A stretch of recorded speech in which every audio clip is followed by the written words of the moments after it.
High upon the violet cliffs of Vera, where the twin suns cast mirrored shadows at dawn, there stood the Temple of Eternal Harmony. Its spires reached into the silent sky, their apexes made of pale crystal that captured starlight and refracted it into shimmering patterns across the courtyards below. Here, in this ancient stronghold of knowledge and balance, the Celestian Order had quietly governed the spiritual life of its people for millennia. Cloaked in robes of silver and faint rose, the priestesses maintained a revered tradition of logic, serenity, and unwavering discipline. Emotions were not entirely banished, yet they were subdued, bridled by the Celestian belief that the highest form of existence was one of measured thought, undisturbed by the chaos of raw feeling. Seraphina, a member of that hallowed order, was still young by the standards of her kin. Her hair glowed like pale moonlight, and her eyes sparkled with curiosity far keener than her peers. She had come from a distinguished lineage of clerics, known for their deep intellectual insights and perfect composure in even the most challenging of circumstances. She had dutifully memorized the sacred texts that spoke of cosmic harmony. She had listened reverently to the sermons of Elder Salas, whose voice was said to calm even the storm-tossed hearts of Vera's oceans. Yet, in the hidden chambers of her mind, Seraphina felt a gentle but unrelenting stirring. Something in the ancient scrolls of her people alluded to forces beyond reason. Rumors existed, dusty whispers from her forebears, referencing something intangible, something called this soul, a mysterious essence rumored to be possessed by those from a distant world called Earth. On a fateful day, the starships arrived from across the galaxy. Their engines hummed through the atmosphere, filling the skies above the temple with a low, resonant rumble. An envoy of humans, representatives from Earth's interstellar federation, stepped onto Veran soil, bringing gifts, diplomatic treaties, and an invitation for cultural exchange. Among them was Commander Elias Kane, a tall, solemn figure whose dark hair fell in soft waves around a face bearing the faint shadows of a troubled past. In his eyes, Seraphina perceived an energy she could not name. It flitted behind his gaze, sometimes quiet, sometimes burning bright, as though fueled by storms of feeling. When he spoke, his voice carried subtle fluctuations that hinted at a tapestry of emotion. His every word seemed vibrant, laced with longing, hope, apprehension, or conviction, weaving a living map of his inner world. And as Seraphina observed him, her curiosity, long dormant beneath her stoic exterior, leaped to life. Within a mere cycle of the twin suns, Seraphina discovered that what she had read about the human soul was but a pale reflection of reality. Humans, it seemed, possessed an inexhaustible capacity for faith, for fervent emotions, for attachments to ideals or dreams that defied simple logic. While most Celestians found these displays curious, perhaps even mildly discomforting, Seraphina felt an overpowering fascination. Was it this so-called soul, she wondered, that allowed humans to keep hope alive even in the darkest hours of their history? If so, then she desired to study it, to unveil its mysteries, and perhaps even to taste what it felt like to be guided, not only by reason, but by a deeper, more primal surge of emotion.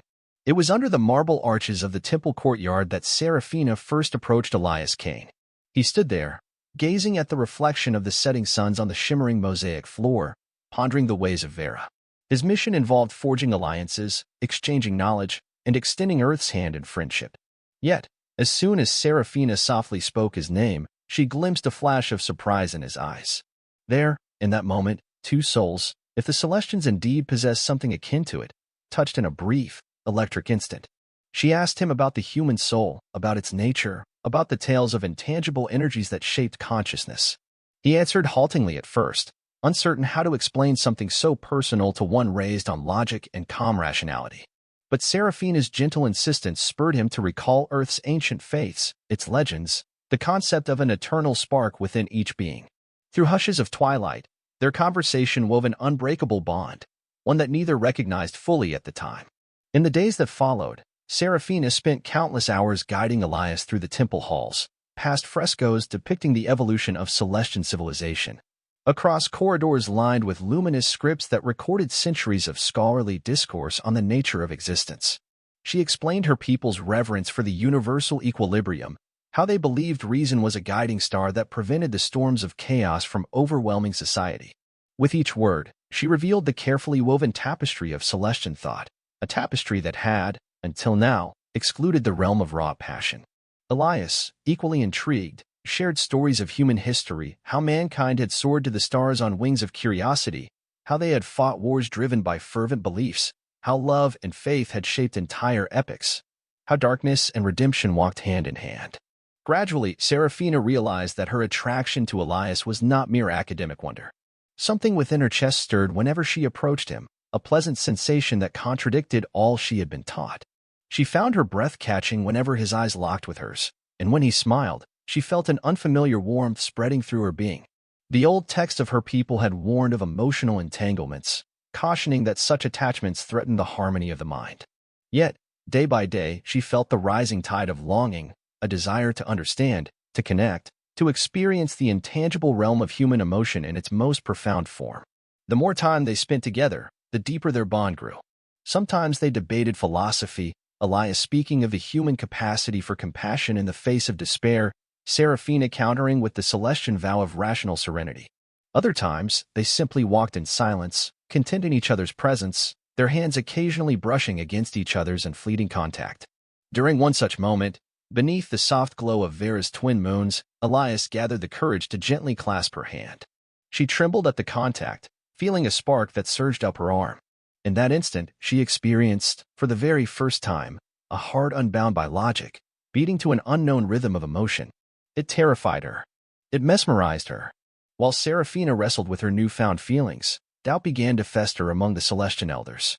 Rumors circulated that the young priestess was indulging in what they called dangerous fascination with the human envoy. Whispers of dissatisfaction, of potential betrayal of Celestian ideals, seeped through the temple's colonnades. Elder Salas, the revered leader who had been her mentor, confronted Seraphina in a private audience. His voice, once warm and paternal, took on an unyielding edge.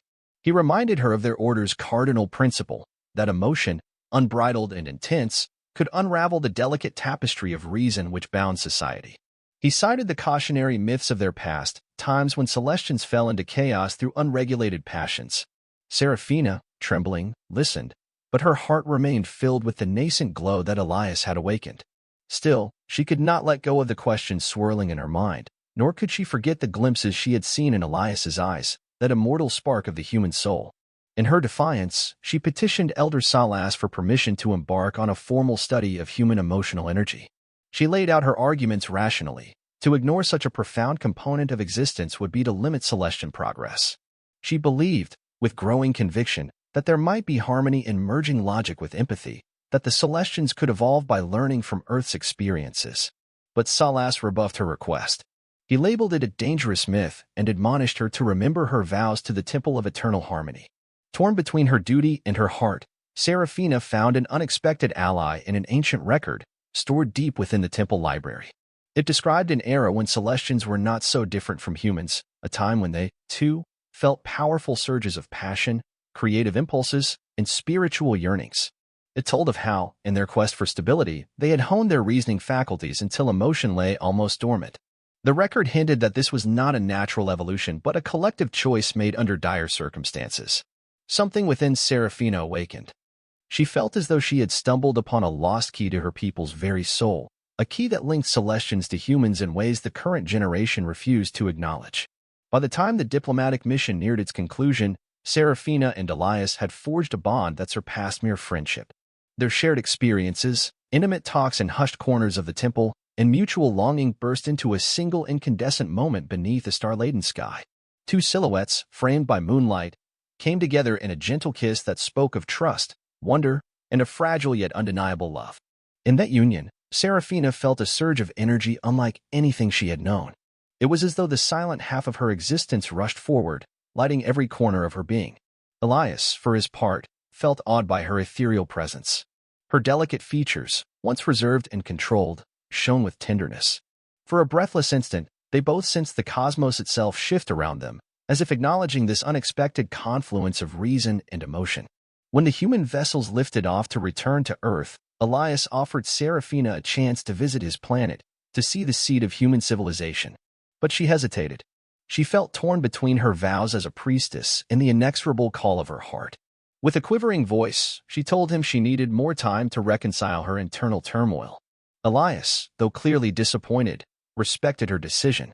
He left behind a small token, an amulet carved in the shape of a feather, a symbol of freedom. He promised that should she ever need him, the alliance channels remained open. Seraphina clutched the amulet, Watching his starship vanish into the amethyst horizon, her mind awash with the same question. Was she strong enough to unite the two worlds within her? Long after the human envoy departed, Seraphina's internal struggle continued. She noticed subtle changes in her daily routine.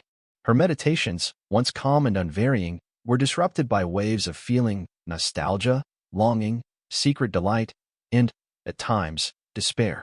Even as she conducted the temple rites, chanting incantations for cosmic equilibrium, her thoughts strayed to Elias and the marvel that was the human soul. She tried to expel these intrusive reflections, but they resurfaced each time with renewed urgency. She even dreamed of him, not only with her mind's eye, but with every sense awakened, hearing his laughter, feeling his warmth, savoring the glow of that connection. Eventually, word reached her that a new envoy from Earth would soon arrive, bearing diplomatic updates and the promise of further cooperation. Seraphina's heart soared, hoping Elias might be among them. She dared to imagine that perhaps, in some official capacity, they could resume their discourse. Yet, in the interim, a more immediate revelation shook her to her very core. She discovered, quite unexpectedly, that she was with child. The Celestians were a telepathic species to some minor degree, and Seraphina sensed a distinct, vibrant spark of life within her body. At first, she attributed her faint dizziness and sudden emotional surges to the usual side effects of struggling with newly awakened feelings. But as the days passed, she felt a tiny echo, a pulse that seemed to respond to her emotions in ways no Celestian had ever encountered. Out of both excitement and fear, she confided in her closest sister priestess, Eliana. Together, they sought to confirm Seraphina's suspicions using the sophisticated medical scanners kept within the temple's hidden vaults. The devices, silent and precise, indicated a nascent life. A child, half Celestian, half human, forming in secret within Seraphina's womb. Amazed and terrified, she realized the unimaginable was now her reality. She had, in a single encounter, bridged two species, forging an entity that bore the potential for an entirely new destiny. Panic soon followed wonder. The news would surely be met with scandal, no, with outright condemnation from the Celestian elders, who viewed strong emotions themselves as subversive. An interspecies child of uncertain nature threatened the bedrock of Celestian society. Seraphina trembled at the possibility of the High Council discovering her condition. What if they deemed the unborn life a danger, a perversion of logic and order? She resolved to hide it for as long as she could, hoping against hope that a more auspicious moment would arise to reveal the truth. Fate, however, held its own designs. The New Earth envoy arrived, but Elias Kane was not among them. In his stead stood Ambassador Rosalind Drake and several other officials. They came to renew treaties, present technology, and reinforce peaceful relations. Seraphina, concealing her hidden secret behind a calm countenance, joined the Celestian delegation in receiving them. Yet each time the humans conversed, her heart ached at Elias's absence. She gleaned only scraps of news, that Elias had been reassigned to another sector, dealing with negotiations on a troubled fringe planet. She also learned that Earth's High Command was deeply interested in Celestian spiritual philosophy, intrigued by the claims of mental discipline that seemingly rivaled humanity's greatest meditative traditions. In the midst of these formalities, Elder Salas approached Seraphina with a veiled intensity. He implied that something about her aura had shifted. He questioned her, pressing gently about her recent studies, her involvement with the original delegation, even her personal meditations. She answered carefully, striving to maintain composure while the new life in her womb fluttered with alarm. After the interrogation, she feared it was only a matter of time before her condition was exposed. At last, her secret unraveled in the most dramatic manner possible. During a public ceremony meant to honor the visiting human diplomats, Seraphina was participating in a sacred chant that projected harmony through the temple's crystalline spires. She felt an abrupt surge of warmth from within. An uncontrollable wave of emotion welled up, fueled by her unborn child. The chant amplified it, releasing a shockwave that cascaded through the assembled crowd. Celestians trembled, momentarily overcome by sensations they had long suppressed: grief, joy, awe, every shade of human-like feeling. The humans, too, felt the wave, though they processed it differently, sensing a profound empathy bridging them to the Celestians. In the aftermath, as confusion reigned, Elder Salas's stern glare fell upon Seraphina. Alarm and something akin to betrayal flickered in his eyes. He demanded an explanation. The crowd parted, hushed, as they bore witness to this confrontation between master and disciple. With trembling steps, Seraphina, tears glistening unshed in her eyes, confessed the truth. She had awakened to emotion. She believed in the reality of the human soul, and, yes, she carried within her womb a child that was half human. The child of Commander Elias Kane. A shockwave of disbelief rippled across the congregation. Whispers mounted into outraged murmurs. The Celestians had prided themselves on rational detachment for centuries, and here stood one of their own, revealing a union born of impulse, desire, or what they deemed unbridled passion. Salas, his voice booming through the vaulted chamber, pronounced that this child could represent a dire threat, a fracturing of the delicate balance that secured their society. He decreed that Seraphina should submit to a formal inquest, where the unborn might be neutralized if deemed an existential risk to Celestian stability. Horror seized Seraphina's heart. Even as other priestesses stepped forward, shocked or furious, she clutched her abdomen protectively. She felt the spark of new life trembling in resonance with her own terror. Despair and anger blossomed within her, merging into a bold resolve she had never experienced before. She refused to let the child be extinguished. She realized with sudden clarity that the unborn child, the living synergy of human passion and Celestian reason, was a miracle beyond measure. It might just be the catalyst to transcend the limitations that both species faced. Without hesitation, she fled the temple halls, aided by a few sympathetic priestesses who believed in her cause, including her trusted friend Eliana. Together, they stole away into the labyrinthine byways beneath the temple, eventually finding refuge in an abandoned shrine carved into the stony face of a canyon. Days passed in fear and hiding, while Celestian forces searched for her. The High Council broadcast condemnation, calling Seraphina an apostate, a danger, urging citizens to turn her in should she appear. In hushed corners, some Celestians expressed doubt, wondering if their society had been too rigid, if perhaps Seraphina's claims might hold some truth. Yet fear of retribution kept most silent. With Eliana's help, Seraphina managed to contact Earth's envoy, specifically Ambassador Drake, revealing her plight.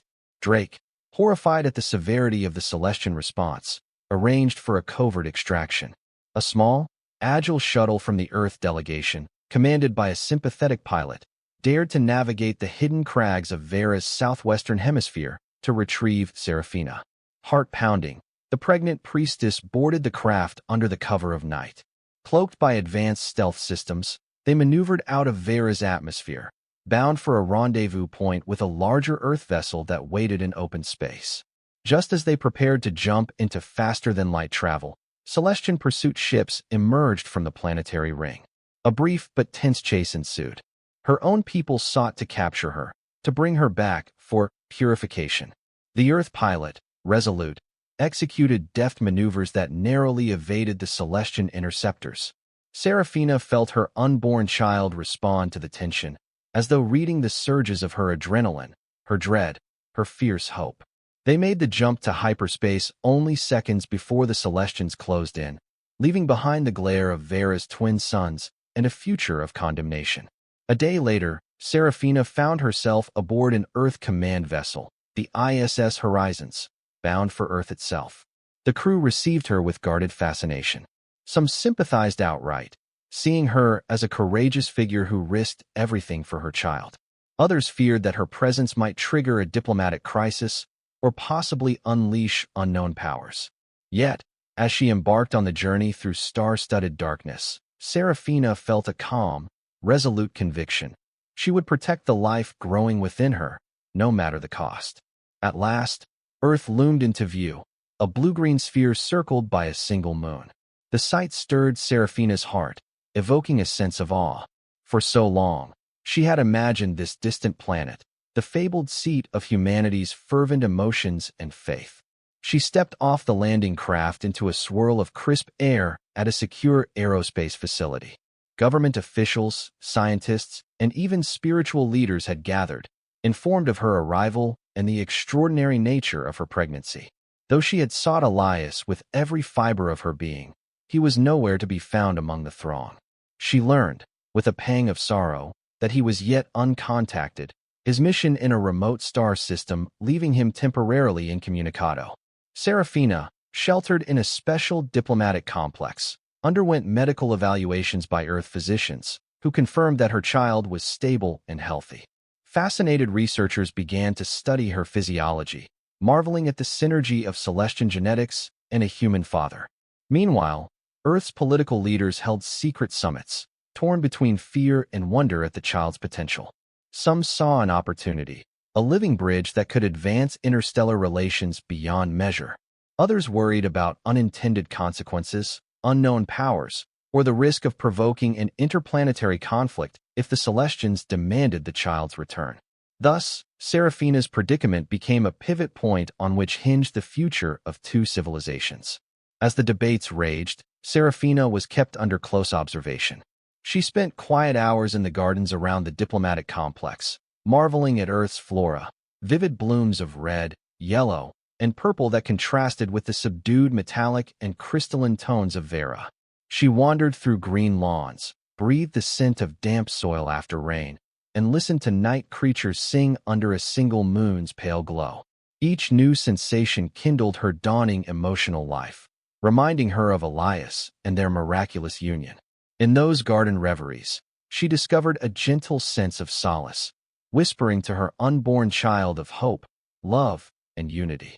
However, fate was not yet done testing her resolve. One evening, as she strolled beneath the moonlight, Seraphina found herself overshadowed by the tall figure of a Celestian operative. The infiltration team had somehow slipped past Earth security, determined to retrieve her.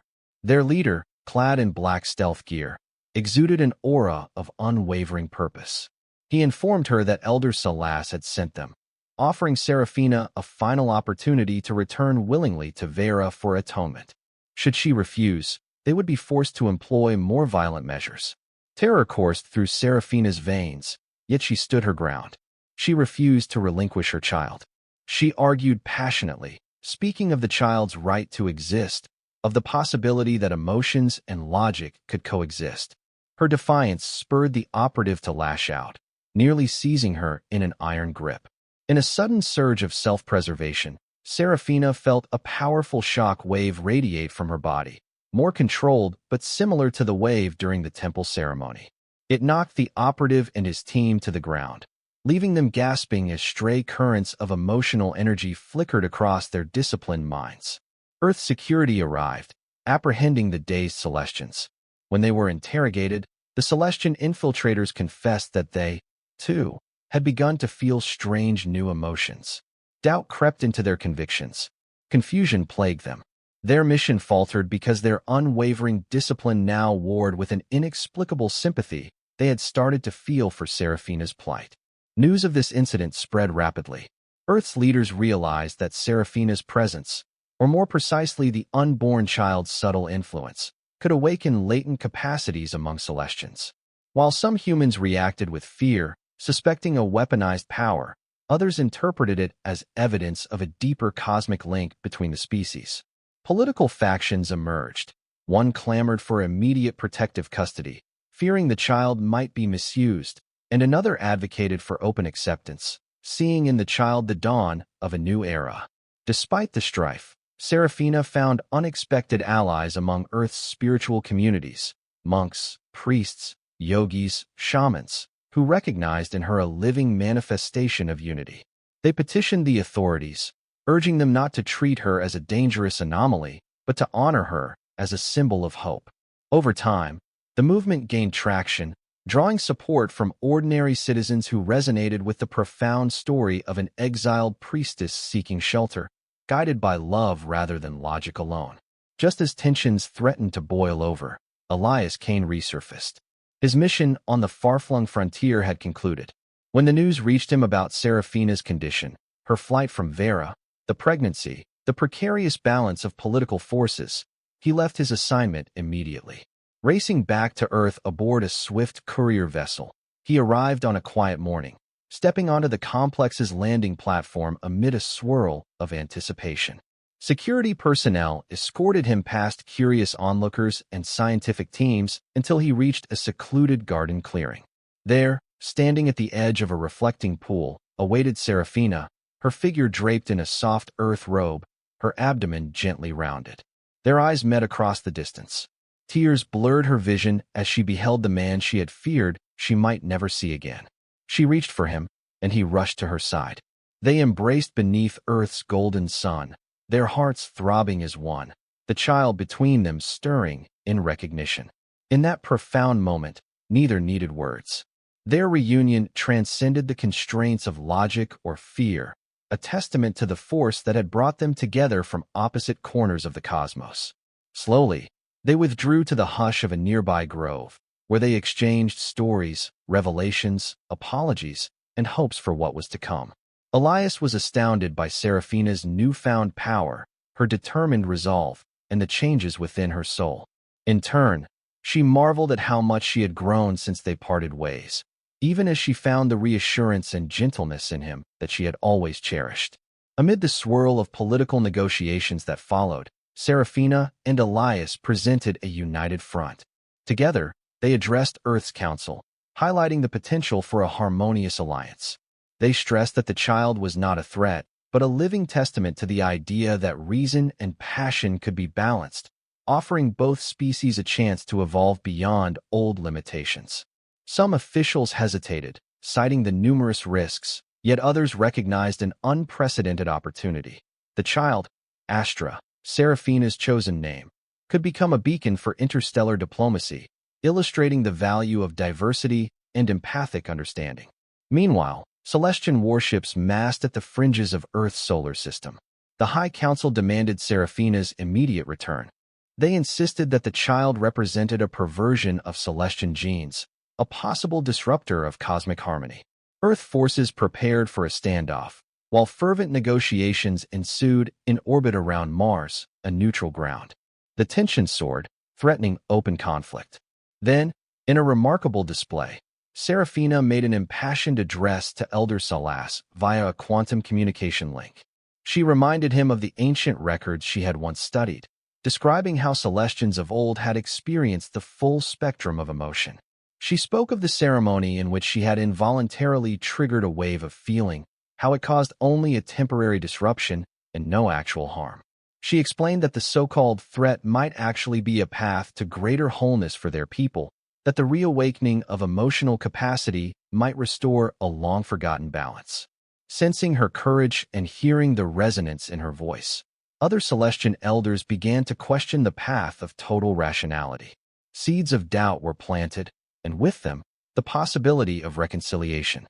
Still, pride and centuries of tradition held them back from outright acceptance.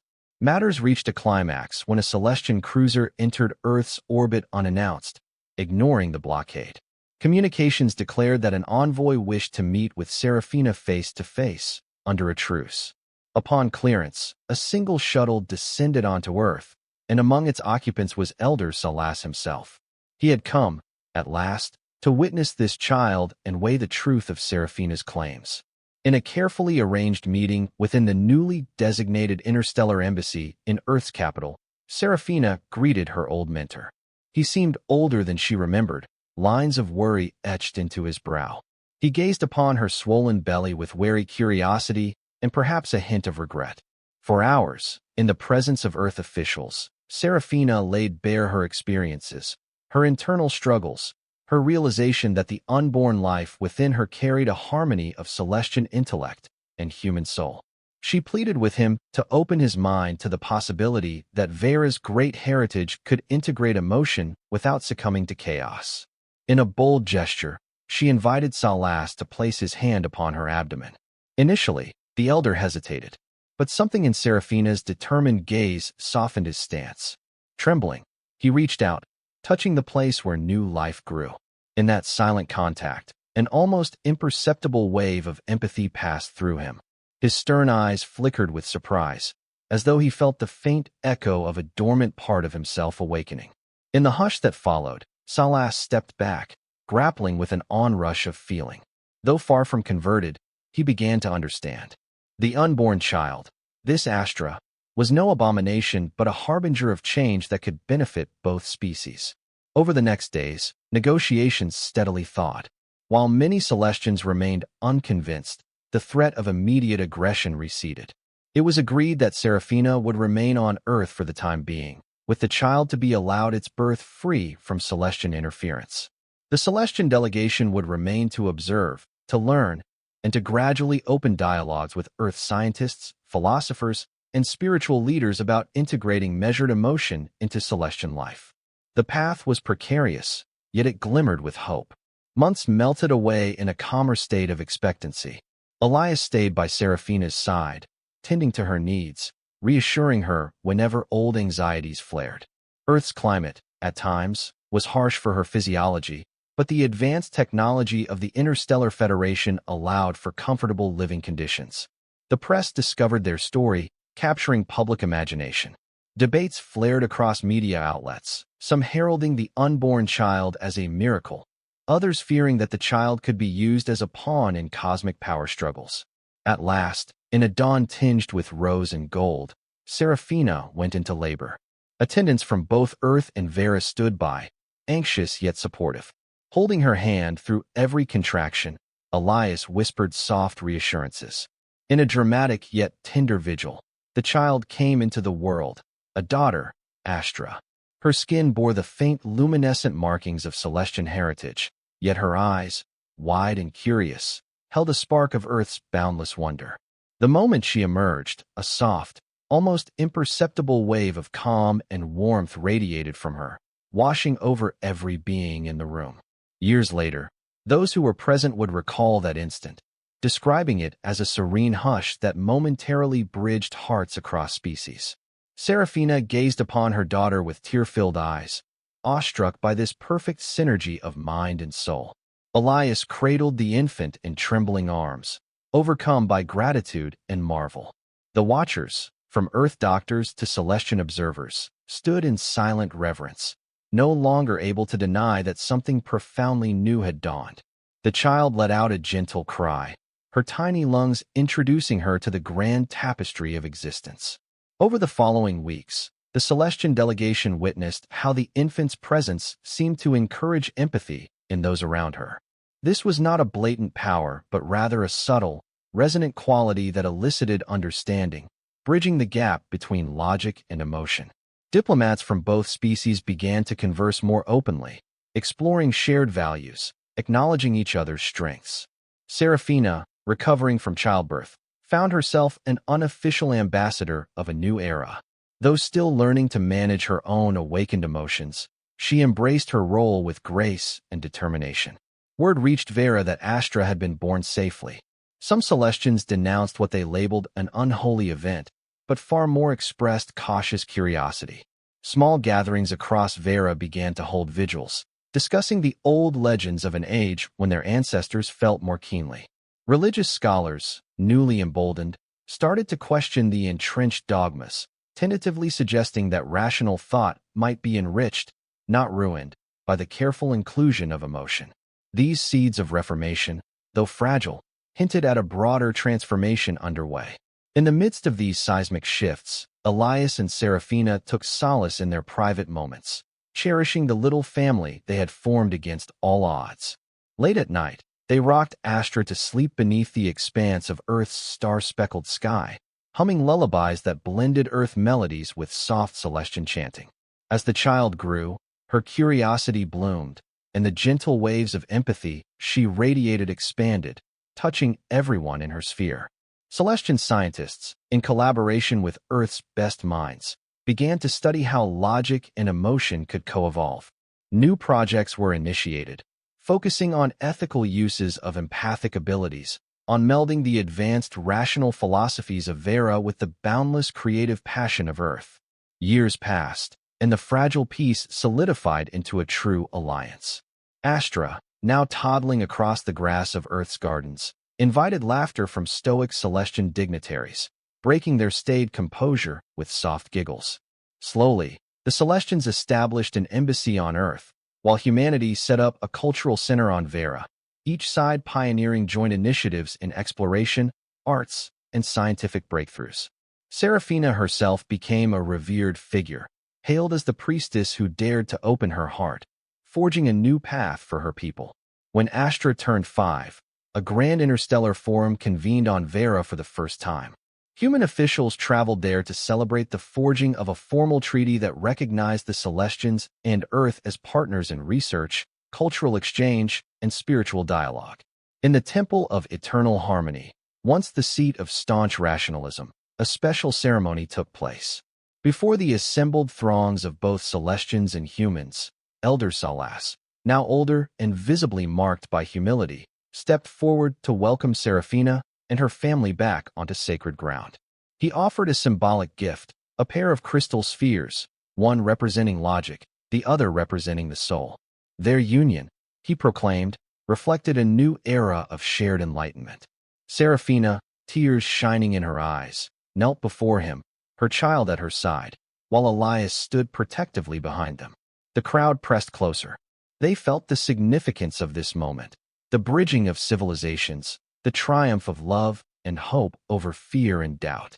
She addressed them, her voice confident yet gentle, speaking of the joys and pains she had experienced. She spoke of the unstoppable truth that life, in its richest form, encompassed both reason and passion.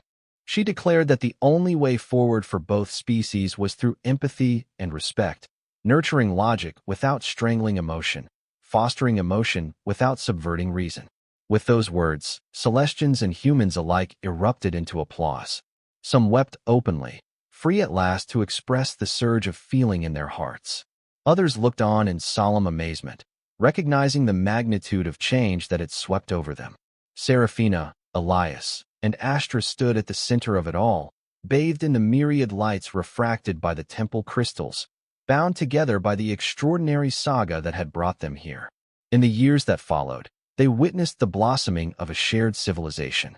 New starships, co-designed by Celestians and humans, ventured deeper into uncharted space, powered by advanced technology and guided by the principle that rational planning and heartfelt compassion could forge wonders beyond imagination. Cultural exchanges flourished, with Celestian scholars touring Earth's museums and universities, while human artists traveled to Vera to study its unique architecture and spiritual archives. The once incomprehensible aspects of each species, human unpredictability, Celestian detachment, became points of fascination rather than barriers.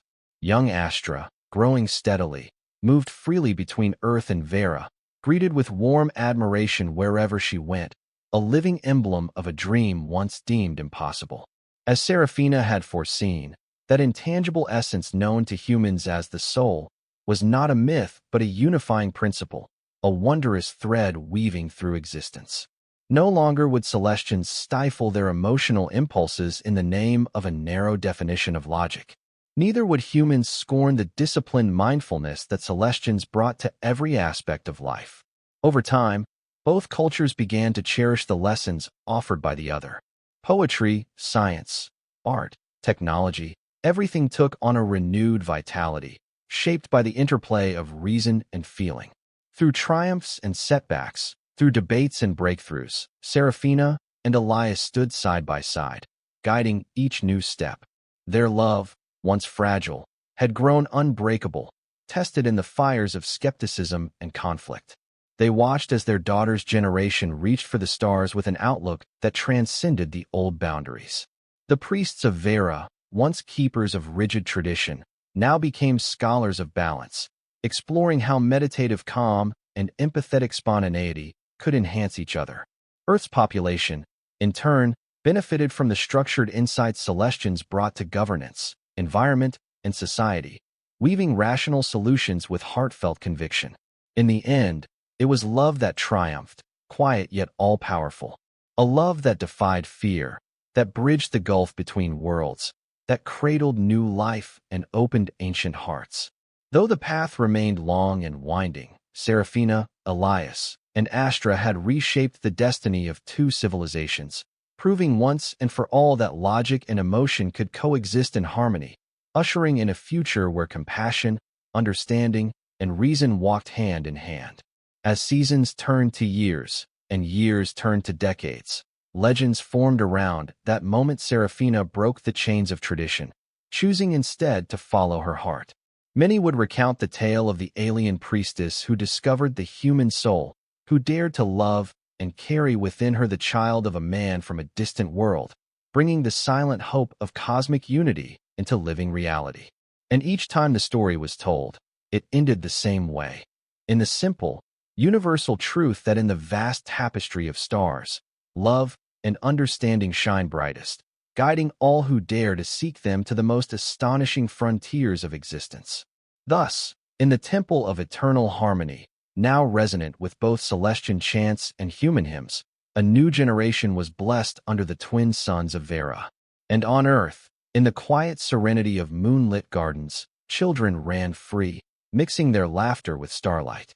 At the heart of it all, Seraphina, Elias, and Astra stood as living proof that the power of hope could transcend any boundary, and that the human soul, far from mere myth, was the mighty flame that could illuminate the path forward for all who believed. They lived out their days in a harmony of logic and passion, guardians of a peace that, once kindled, spread like dawn across every horizon, affirming that the story's end was indeed a joyous one, brimming with the promise of all that could be when minds and hearts at last unite as one.